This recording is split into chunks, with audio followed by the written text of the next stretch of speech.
Hello, world, and welcome to the In My Footsteps podcast. I am Christopher Setterlin, coming to you from the vacation destination known as Cape Cod, Massachusetts, and this is episode 118. November's here, my birthday month, and we're going to kick off the first episode of November as I try to figure out where my youth went and look back at some birthday memories and how age is just a number. Yeah, we'll see. We're going to venture back for longtime Cape Codders and take a trip to the legendary drinking establishment known as the Sandy Pond Club of Yarmouth. We're going to take a road trip to one of my favorite places in all of New England, the town of Portsmouth, New Hampshire. There'll be a brand new top 5 that are the top 5 1980s fast food failures. And of course, there'll be a brand new This Week in History and Time Capsule, all coming up right now on episode 118 of the In My Footsteps podcast. Ah, yes. Happy birthday to me.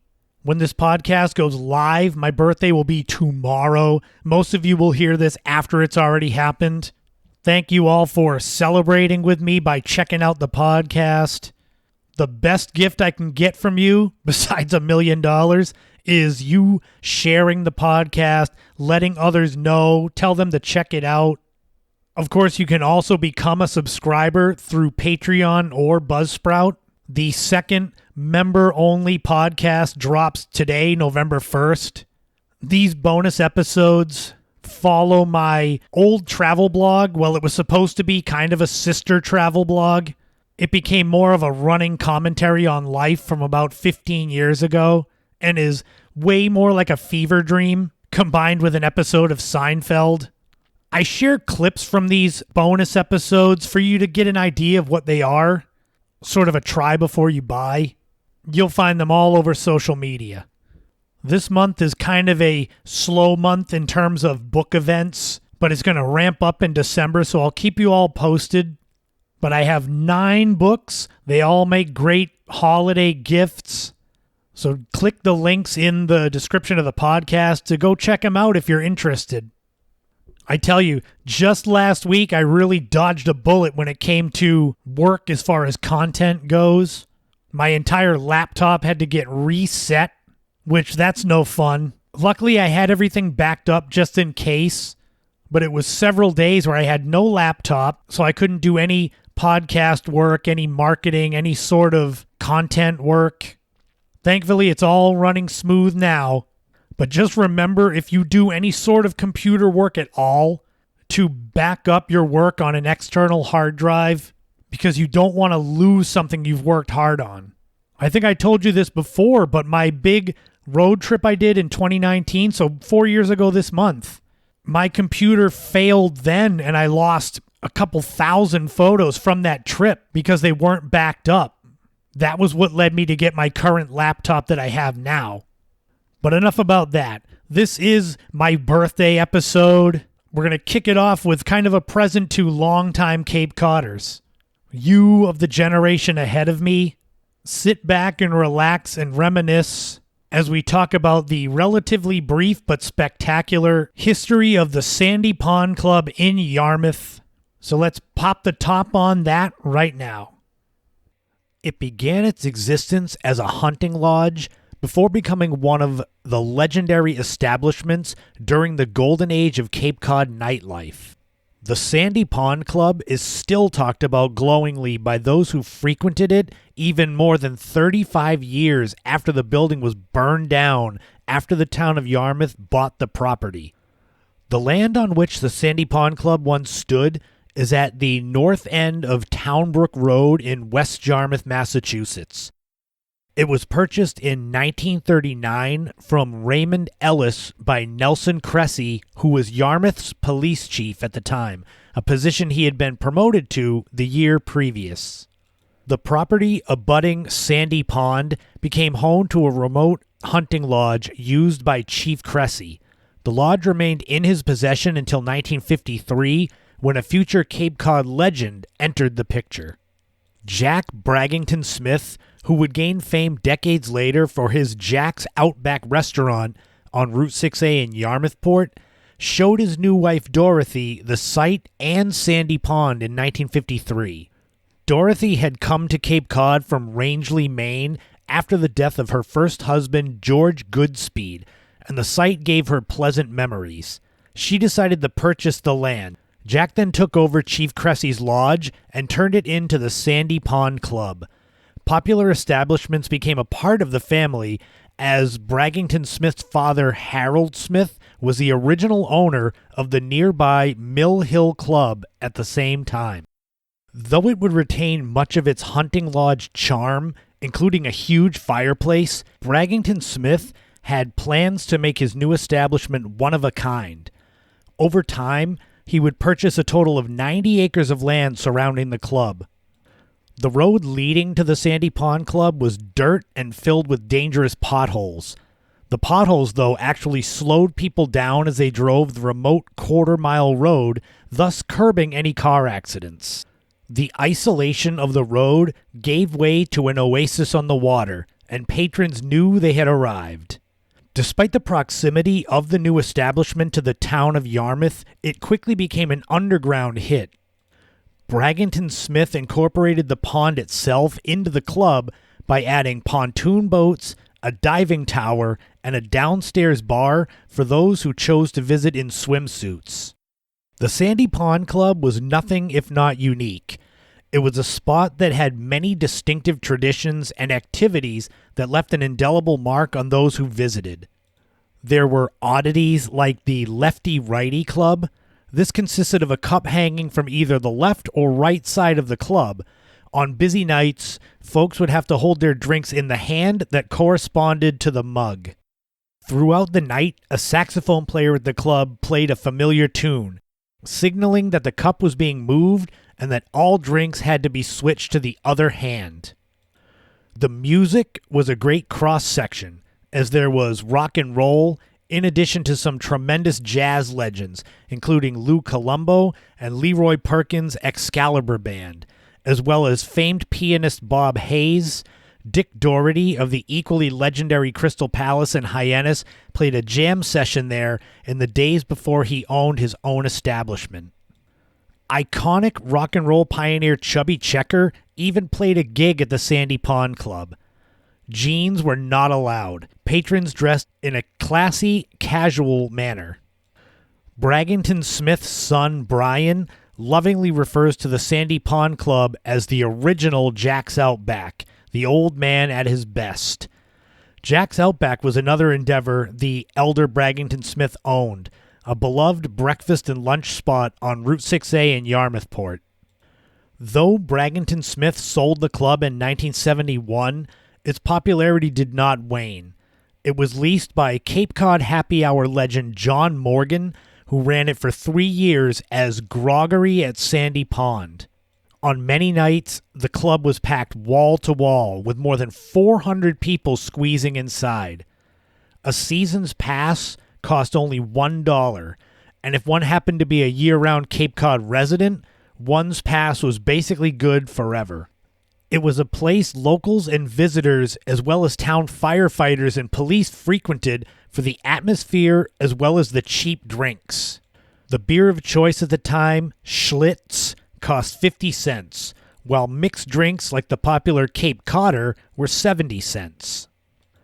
The 1970s was the heyday of raucous crowds at the Sandy Pond Club, but sadly it did not last. After the 1978 season, the club closed due to financial difficulties, with the building remaining vacant for several years. By the early 1980s, the town of Yarmouth had purchased the land, to eventually become a recreation area. The nearly 70 acres, including the hunting cabin turned roadhouse bar, cost the town $400,000, or just a shade under $1.5 million when adjusted for inflation to 2023. On July 23, 1983, the Yarmouth Fire Department staged a controlled burn of the property, officially ending the club's reign in the woods near Sandy Pond. The legacy of the Sandy Pond Club still lives on now 45 years after its end. It lives on in the dirt road on which one can still drive and walk. It lives on in the shores of Sandy Pond itself, where former customers can relax and remember the good old days. It also lives on in the number of couples who met while working or patronizing the Sandy Pond Club, and that may be its most enduring legacy, bringing people together. How many of you longtime Cape Codders of that generation, 60s, 70s, remember going to the Sandy Pond Club? For me, I was a year old when it closed, so I naturally had no memories of the club, the property, the hunting cabin. I can't remember who it was in my family that told this story. I think it was my mother, but if it's not, I hope she doesn't get upset that I'm attaching her name to it because it's a funny story. My knowledge of Sandy Pond is as the recreation area. I've been there hundreds and hundreds of times over my life. But I believe my mother was the one that told the story that when Sandy Pond, the recreation area, was first opened, which I believe was 1985 or 86, she did not want us kids going swimming in Sandy Pond itself. And the reason was that there used to be the bar right on the water. And even though you'd have to think that the town did its best to scour the floor of the pond to get any glass out of there, she didn't want to take the chance of us kids finding rogue, broken Schlitz bottles on the muddy bottom of Sandy Pond and slicing ourselves up. An interesting little side note, I did this history and review of the Sandy Pond Club for my book Cape Cod Nights that came out in 2019. Something that I found was pretty consistent for all of the bars and nightclubs, specifically those during the golden age of Cape Cod nightlife, which is pretty much mid-1960s through the early 1980s. I was able to find nearly no photos from anybody to share from any of the times at any of these clubs, which I guess is to be understood for a couple reasons. One, the prevalence of cameras wasn't as big back then. You didn't have a camera on your phone with you.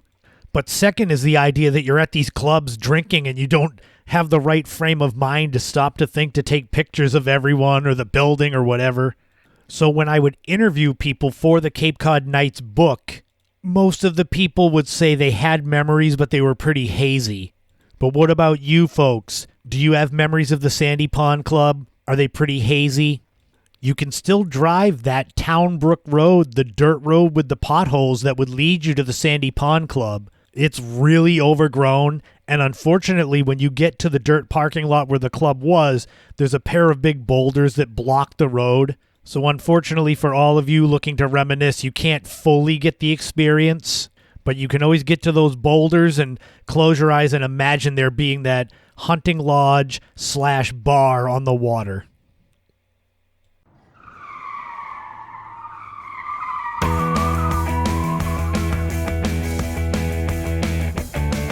This week's road trip is absolutely perfect for my birthday episode of the podcast, as we take a trip to one of my absolute favorite places to go in all of New England, the town of Portsmouth, New Hampshire. I have 3 towns in New England that are my absolute favorite places. This is the second of the 3. I already shared Newport, Rhode Island, all the way back in episode 2, almost 3 years ago. The third spot, well, that's going to have to wait a little while, but you'll know when I share that one. Portsmouth is right on the coast of New Hampshire. As of 2021, their population was 22,277. This town is just over 60 miles north of Boston and just over 50 miles south of Portland, Maine. It's right on the Piscataqua River that separates New Hampshire from Maine, so you can look right across the river and see the town of Kittery, Maine right there. It's hard to pick a place to start in Portsmouth, but I would recommend the Strawberry Bank Museum. They're centrally located at 14 Hancock Street, but it's this historic waterfront neighborhood that brings all of more than 350 years of Portsmouth history to life. There are historic homes to visit. You'll get some costumed role players, so it's a little bit like Plymouth Plantation if you're familiar with that in Massachusetts. There's gardens, historical landscapes, there's craft demonstrations.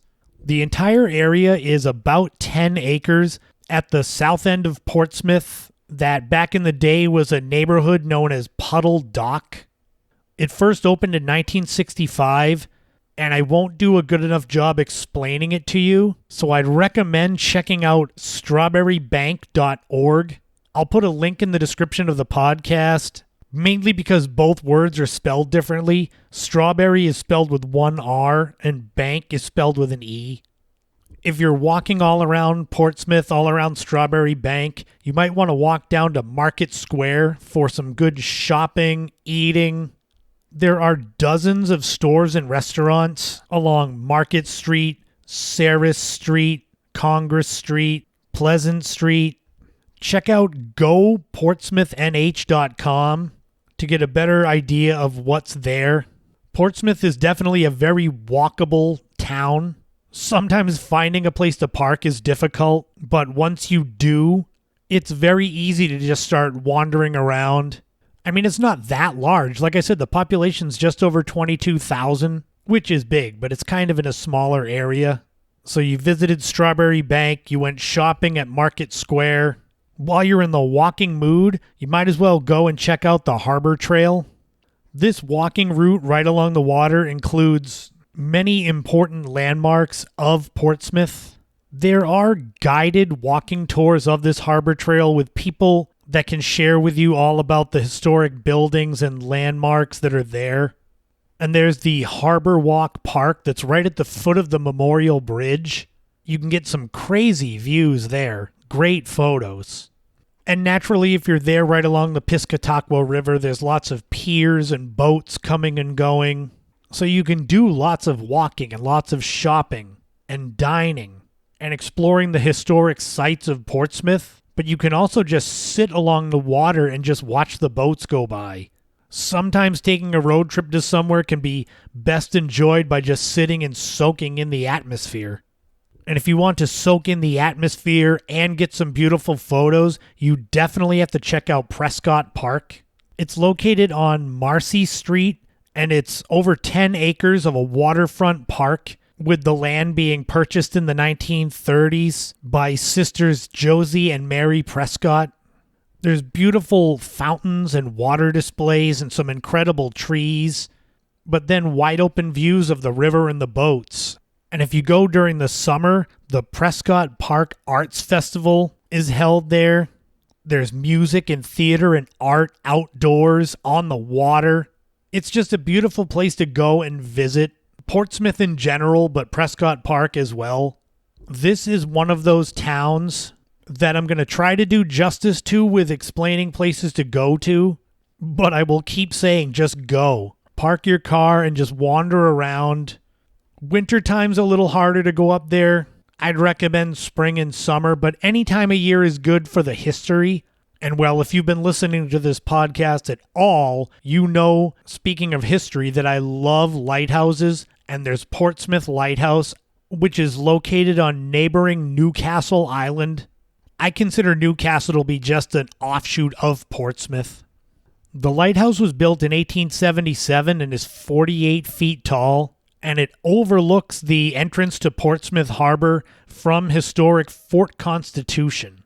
The lighthouse itself is temporarily closed as the wooden walkway that gave people access to the lighthouse was destroyed in a storm in December of last year, December 2022.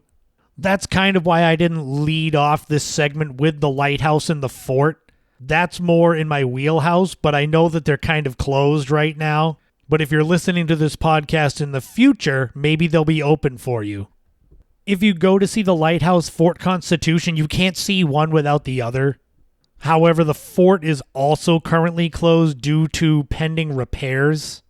It was originally known as Fort William and Mary, but renamed Fort Constitution in 1808, following it being rebuilt after it had been abandoned by the British during the Revolutionary War. So this fort goes all the way back to the early 17th century. But even though the fort and the lighthouse are temporarily closed, there's still so much else to see in Portsmouth. If you're someone who likes to read, or someone who likes to have a drink as they read, you could check out the Portsmouth Book and Bar. They're at 40 Pleasant Street and bookandbar.com. The building is from 1860. It's a bookstore with drinks, coffee, some light food selections. They have entertainment. Authors, you can sell your books there. If you go, you'll find several of mine there. It's just a fun and unique experience. For those Cape Codders who know the Wellfleet bookstore and restaurant, it's kind of like that, just not with as much food. But that's all right, because if you're up there looking for something to eat, you can check out Lexi's Joint. They're at 212 Islington Street and peaceloveburgers.com. It's a great specialty burger place with craft beers and a great atmosphere. They have 4 locations: Portsmouth, Dover, Exeter, and their newest location in Epping. They even do catering with Lexi's Burger Bus. They also have a location in Newburyport, Massachusetts. I was sticking to the New Hampshire ones, but I don't want to sell them short. I say this with most places on the road trips, but especially with Portsmouth. If you're going to go there, you want to make it more than a day trip. You want to spend the night, soak in all hours of the day and night in Portsmouth, so you can stay at Hotel Portsmouth. It's located at 40 Court Street and also larkhotels.com. That's the parent company that owns them, as well as dozens of other amazing hotels, including the Coonamessett in Falmouth on Cape Cod. It's a 32-room boutique hotel just steps from Market Square, so you're very centrally located there. Like I said, visit goportsmouthnh.com to get a full view of what to see and do. I can't say enough good stuff about Portsmouth, New Hampshire. It took a lot of willpower to hold off doing a road trip segment there. I'm glad the podcast lasted long enough. Now I'm thinking about my third of 3 favorite spots. I wonder if the podcast will last another 116 episodes. I think that's what it was between Newport and Portsmouth. Now I'll probably do it before then. When it comes to Portsmouth, just go. Just take your car, go. You can check out the places I've mentioned. Well, except the fort because it's closed for repairs. But then there's so many other little nooks and crannies in Portsmouth that you're going to find that I don't have time to mention. Little things, like there was outside this store one time I went, there was a row of different colored chairs, and I had someone sit in the last chair and took a photo, this perspective photo, and then through the Photoshop trickery, took all the color out except for the chairs. It's this beautiful photo, but I found this area just wandering around the streets of Portsmouth. Whether it's spring and summer, or Halloween time, or the dead of winter, there's never a bad time to go to Portsmouth, depending on the weather that you like. So go and enjoy Portsmouth. I hope my gushing about it got you revved up to go. And I'll be back with the next road trip segment. I will try my best to make it sound as amazing as Portsmouth does, but that might be tough.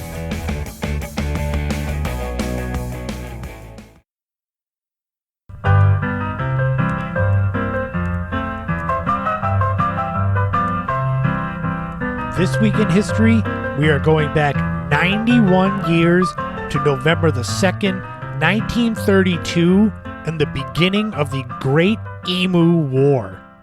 For those of you that might not watch Puppet History on the Watcher channel on YouTube, you're going to be in for a treat with this story here. The Great Emu War was undertaken in the country of Australia to deal with an overwhelming number of emus, the birds, that were destroying crops within the wheat belt of Western Australia. At the onset of the Great Depression in 1929, Australian farmers were told by the government to increase their wheat crops, with the government promising and then failing to deliver assistance in the form of subsidies. Most of these farmers were discharged World War I veterans that were given land by the government. So the farmers were growing more and more wheat, which flooded the market, so wheat prices continued to fall. So the farmers were in dire straits, and they were preparing to harvest the crop in late 1932 while also threatening to not deliver the wheat to the government. This time of year was made worse because migrating emus, as many as 20,000 of them, flooded into this farmland. and they began to eat all the wheat and destroy fences, which allowed rabbits to get in to eat more wheat. A group of these ex-soldiers went to meet with the Minister of Defense, and the soldiers told him they had seen during World War I the effectiveness of machine guns, and they requested to be deployed to use the machine guns on the emus. The Minister of Defense agreed and even said that the emus would make great target practice for the soldiers. The war on the emus lasted a month, but the soldiers would see anywhere from 50 to 100 to 1,000 emus being spotted, but then as they would charge them with the guns, the emus would break off into smaller groups and run away.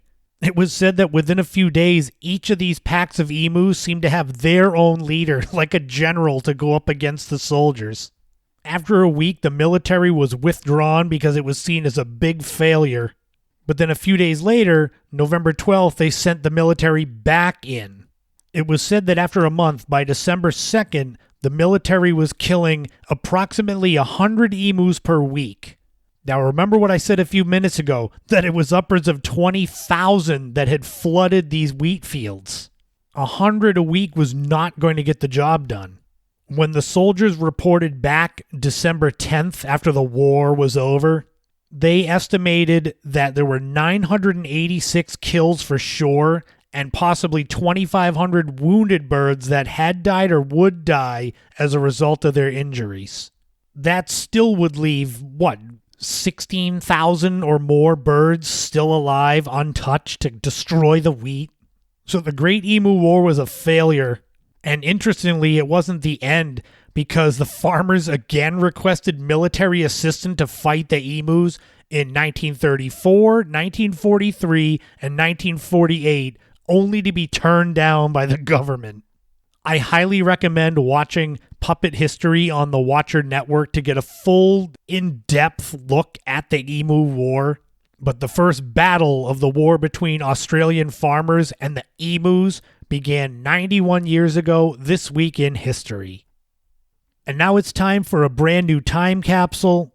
We are going back 33 years ago this week to November the 2nd, 1990, the day I became a teenager. Oh my God, it's so long ago.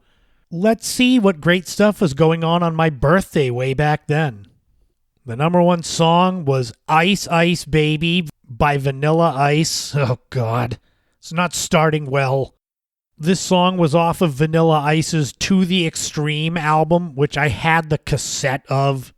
The song samples Queen and David Bowie's song Under Pressure, even if Vanilla Ice tried to say in interviews it was totally different. This was easily Vanilla Ice's biggest hit of his career, to the point that he has remixed and re-released this song several times, including a hard rock version that was... The number one movie was Jacob's Ladder, and you could get into the theater with a ticket costing $4.22. This is a psychological thriller starring Tim Robbins as a soldier before and during and after Vietnam who has these weird visions and dreams and hallucinations. It opened at number one and has a 72% fresh rating on Rotten Tomatoes, but yet it barely broke even, making $26 million on a budget of $25. But it's become a cult classic. It's another one of those movies that's appreciated years after it was in theaters. The number one TV show was actually a movie, 3 Men and a Baby. This was a comedy starring Ted Danson, Tom Selleck, and Steve Guttenberg about 3 men who received the gift of a little baby that's one of theirs but they don't know, and it's the hijinks of them trying to raise this child. It was a huge hit, making $240 million on a budget of somewhere between 11 and 15 million, and spawned the sequel 3 Men and a Little Lady. And if you were around back then, November 2nd, 1990, you want to get a gift for your birthday that makes you seem like you're so cool in middle school, I might recommend a Bart Simpson Eat My Shorts t-shirt. And you could find one for anywhere from $11 to $14 at Spencer's Gifts in your local mall. And if you're looking back at that time now saying, Bart Simpson t-shirt, why would you want to get that? All I can say that in 1990 alone, 15 million Bart Simpson shirts were sold. The Simpsons may be long past its expiration date, but back in the day it was easily one of the best shows ever made.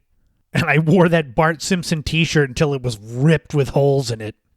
But that wraps up This Week in History and the Time Capsule. But now it's time for the main course of Top 5 1980s Fast Food Fails. This should be fun, looking at what restaurants thought were some great bright ideas that eventually got flushed. So let's pull up to the drive-thru window right now.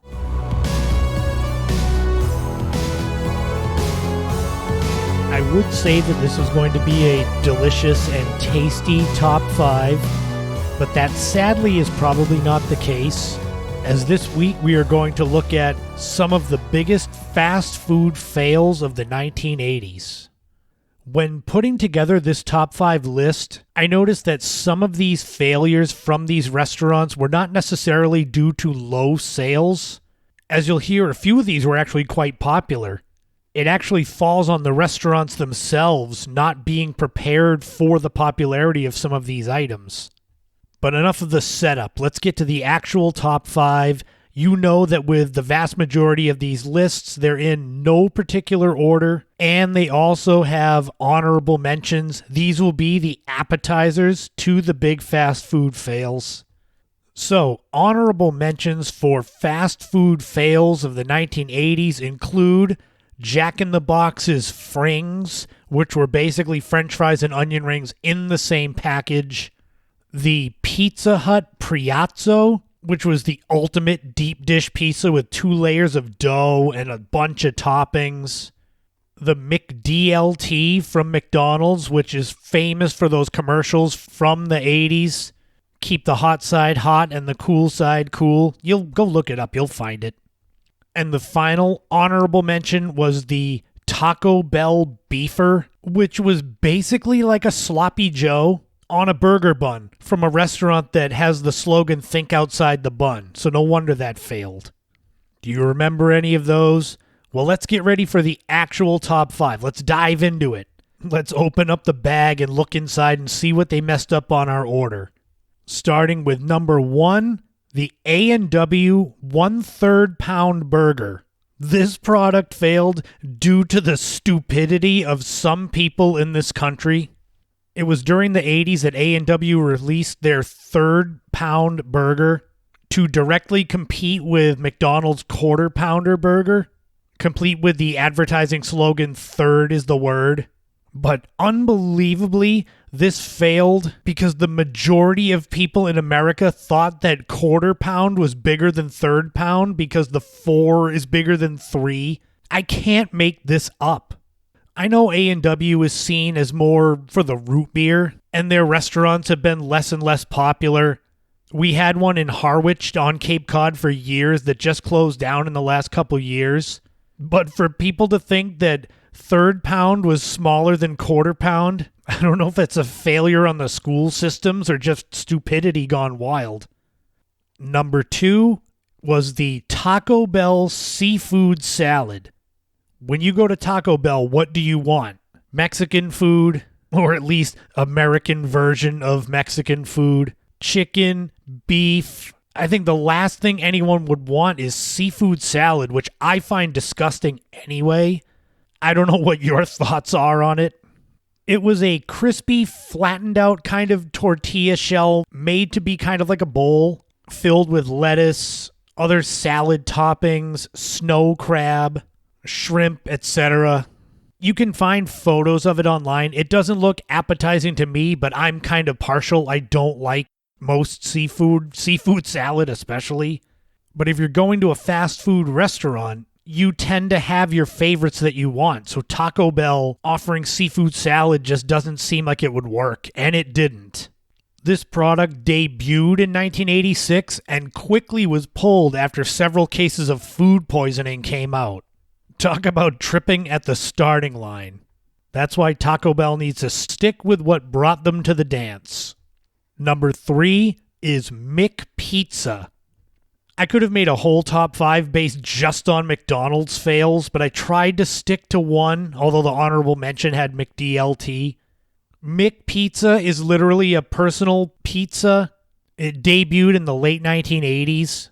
Originally, the McPizza was larger, but then it got scaled down to personal sized, which should have been a sign that there were issues with it.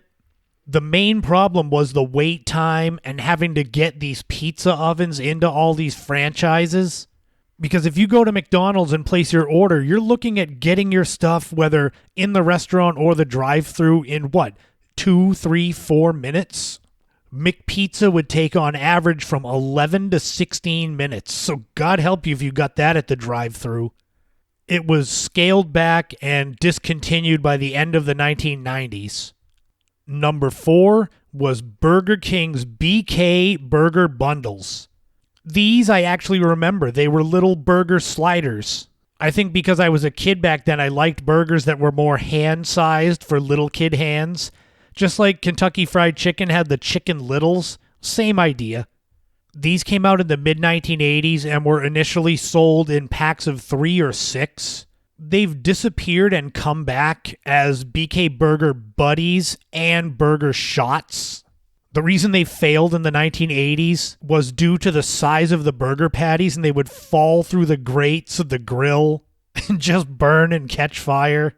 So I think it became less that people didn't like them and more that the specific restaurants couldn't figure out how to make them without ruining a lot of them before. I haven't been to Burger King in many years. Do they still have BK Burger Shots, I guess they'd be called now? If you want sliders, stick to White Castle. And finally, number 5 on the list of 1980s fast food fails was Wendy's Salad Bar. I appreciate the fast food restaurants for trying to put healthy food on the menu, but if you're going to a fast food restaurant, you're not looking to eat healthy. Interestingly, though, the Wendy's Salad Bar was actually a big success because people could serve themselves. The main problem came from keeping the salad bar restocked, so items would just be out a lot. At its peak in 1987, Wendy's Salad Bar had 35 items that you could choose from, including chocolate pudding, because nothing goes better with lettuce and tomatoes and onions than a scoop of chocolate pudding. It evolved into the Super Bar, which was more of an all-you-can-eat buffet, but that was eventually phased out by the early 2000s, and the salad bar was a thing of the past at Wendy's. And that'll wrap up this week's top 5. Any of you out there remember having any of these fails during the 1980s? Did you eat the A&W third-pound burger, or have Taco Bell seafood salad, or wait for a McPizza, or get a bunch of the BK Burger Bundles, or eat at Wendy's Salad Bar? I hope I didn't get your appetite up because you can't go and get any of these now. I'm sorry. But I'll be back next week with a brand new top 5 filled with more tasty morsels than you can stuff in a fast food bag.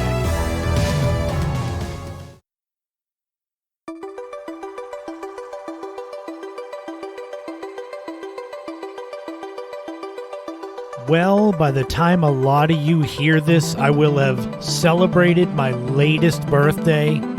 I always want to do some sort of segment on the podcast that coincides with my birthday. Last year, I did a segment sharing my legendary and embarrassing 21st birthday escapades. But this year, as I'm now closer to 50 than 40, oh my God, I wanted to try to recapture my youth by doing a segment saying age is only a number, but it's evolving into something looking at how birthdays in your life change as you age.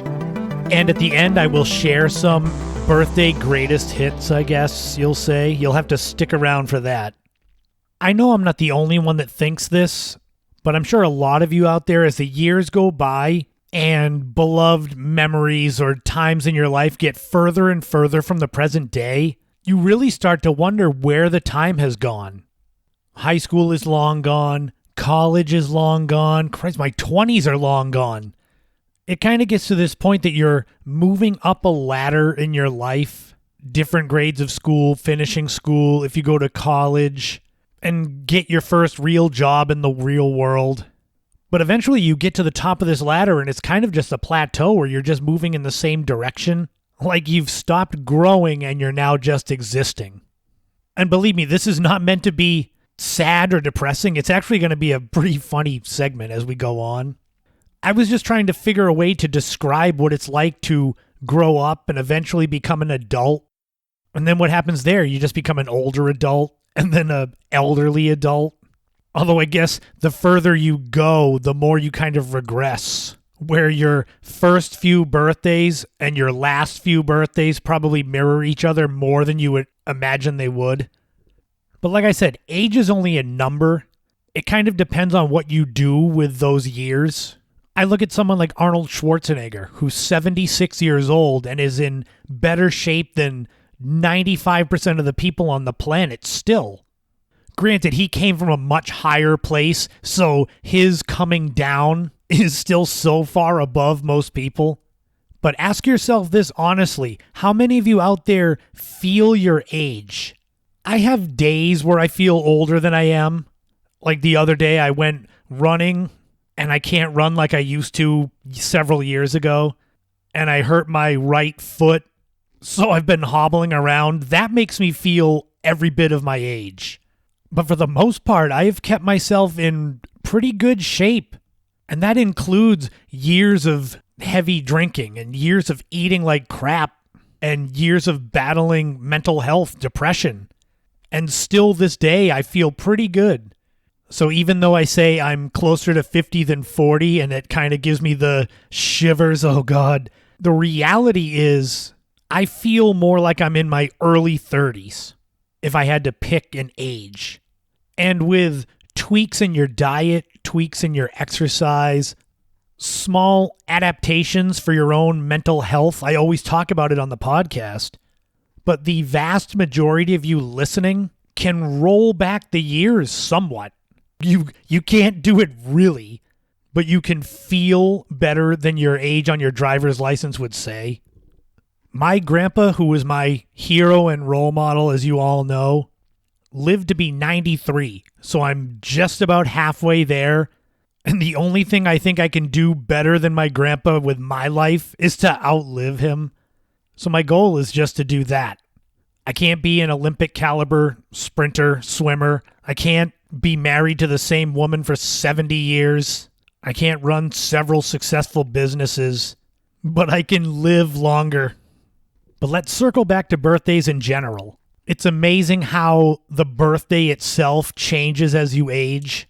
When you're a baby, first few years old, toddler, you're given what people think you'll like. Since little kids really don't have that defined sense of self yet.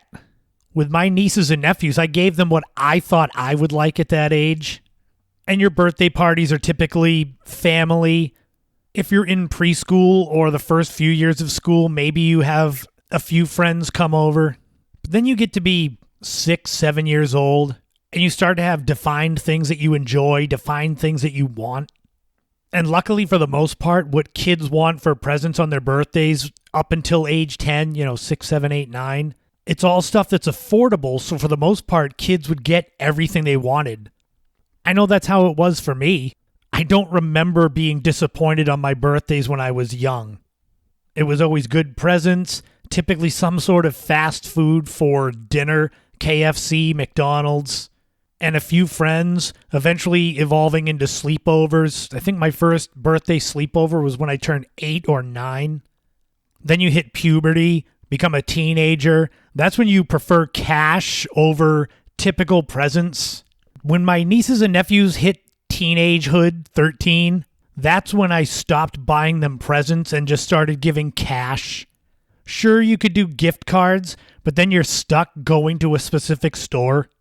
Does anyone of my age, my generation, remember getting paper gift certificates to certain stores and being able to go into that store and buy a pack of gum and get the change from the gift certificate? Now you know why gift cards really came around, because I used to do that all the time. And if you got clothes as a teenager for your birthday, it was hard to hide the disappointment. That was really frowned upon because there was no way in my mind my parents would know what my style likes were. Then you get into your 20s, past 21, it becomes less about what you get for your birthday and more about where you go and what you do because you've got that freedom. Go back to episode 92 of the podcast and listen to my segment on my 21st birthday. That kind of sums it up. And it kind of stays that way in your 30s and your 40s, although it's less about going out and drinking all night and partying at bars, but it is still going out, hanging with friends, going to dinner. Maybe it's just me. Does that sound like how all of your birthdays have evolved, depending on where you are in age? That as you get older, you value the people and the experiences more than the gifts? Sure, I like getting stuff or buying stuff for myself. But truth be told, I prefer spending time with the people that matter as I get older. But now the moments you've been waiting for. This is kind of a impromptu top 5 for my top 5 most legendary birthday stories. Minus my 21st, that's already been told. When I turned 8 years old, my mother brought me and my friend Brian to the Museum of Science in Boston.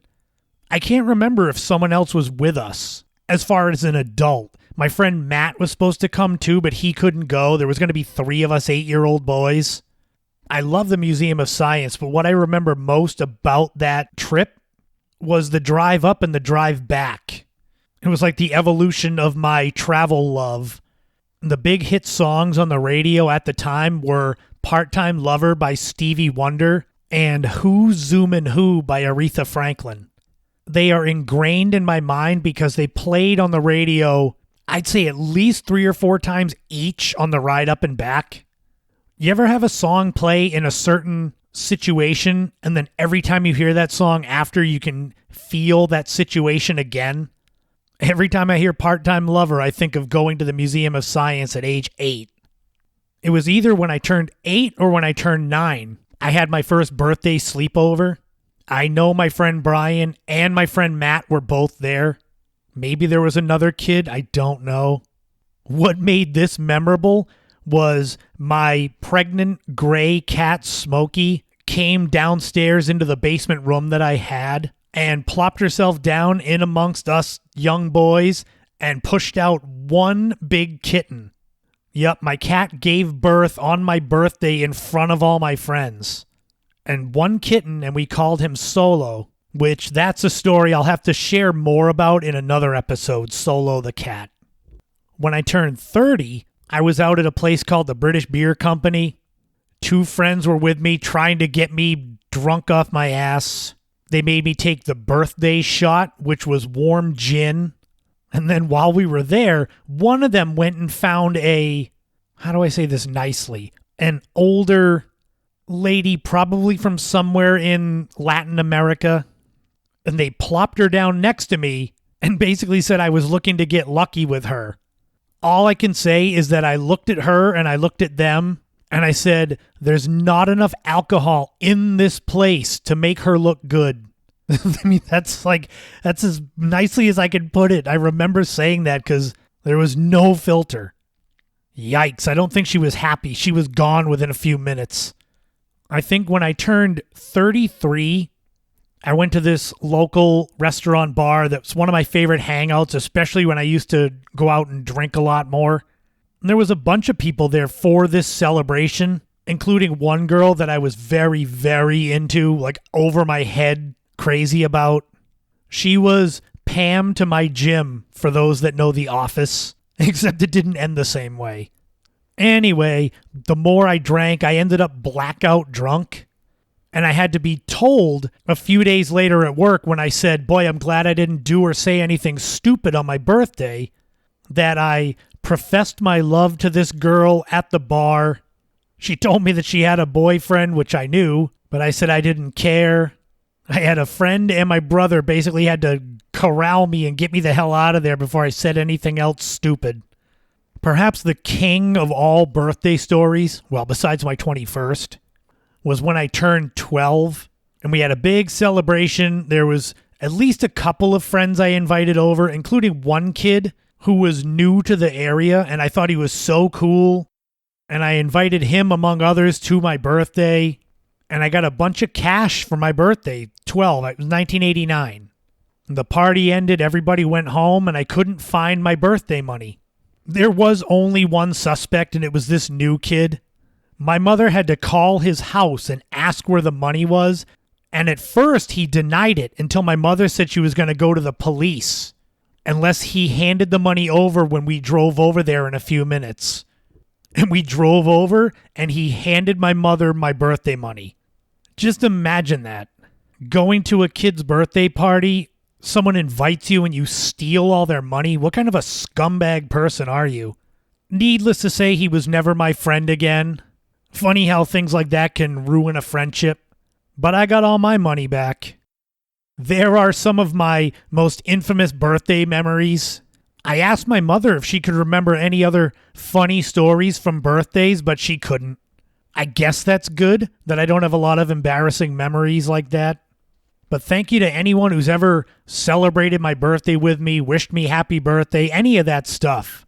I'm about halfway through this life, hopefully, and it's been a good one, and hopefully it's only going to get better from here. And that will wrap up episode 118 of the In My Footsteps podcast. Thank you all for celebrating my birthday episode. It was definitely a lot of fun to reminisce about birthdays past, even the one where I got my money stolen. Thank you to everyone who has shared the podcast. Those of you that have become Patreon subscribers, I hope you enjoy the members-only episodes. I'm sure to come up with more ideas for members-only stuff on Patreon and Buzzsprout, digital art, maybe some merch, I don't know. If you want to find me other places where you don't have to become a subscriber, you can find me all over social media. Subscribe to my YouTube channel. I put a few segments of the podcast up as videos every week, and the full podcast audio as well. I'm on Instagram. I'm on Threads, way more than X now. There's the Facebook fan page. My website, ChristopherSetterland.com. Learn all about the Lady of the Dunes murder case by visiting theladyofthedunes.com. I built that website, so go easy on me.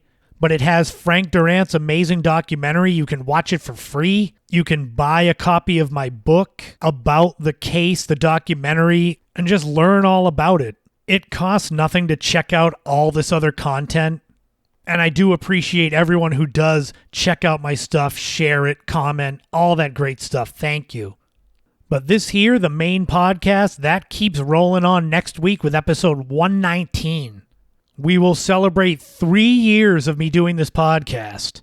It started as an excuse for me to stop drinking and became something where I now have Patreon subscribers for it. It's a long, strange trip. We're going to take a look at the history of Cape Cod Community College. Speaking of a long, strange trip, it was a long trip to get that from the planning stages to actually opened.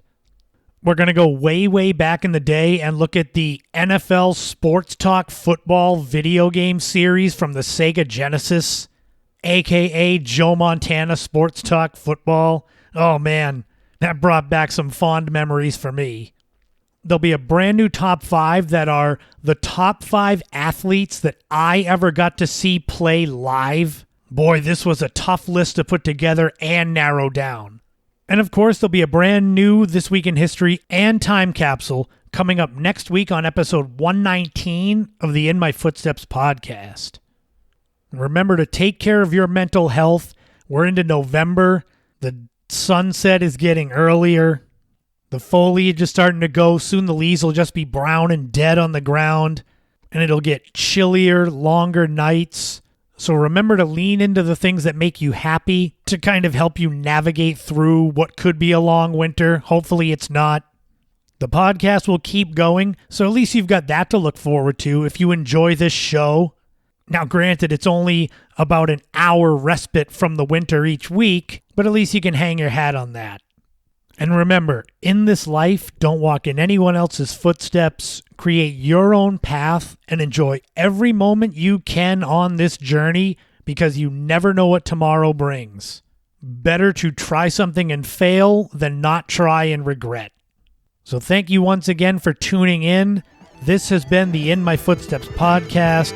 I am Christopher Setterlin, but you already knew that. And I'll talk to you all again soon.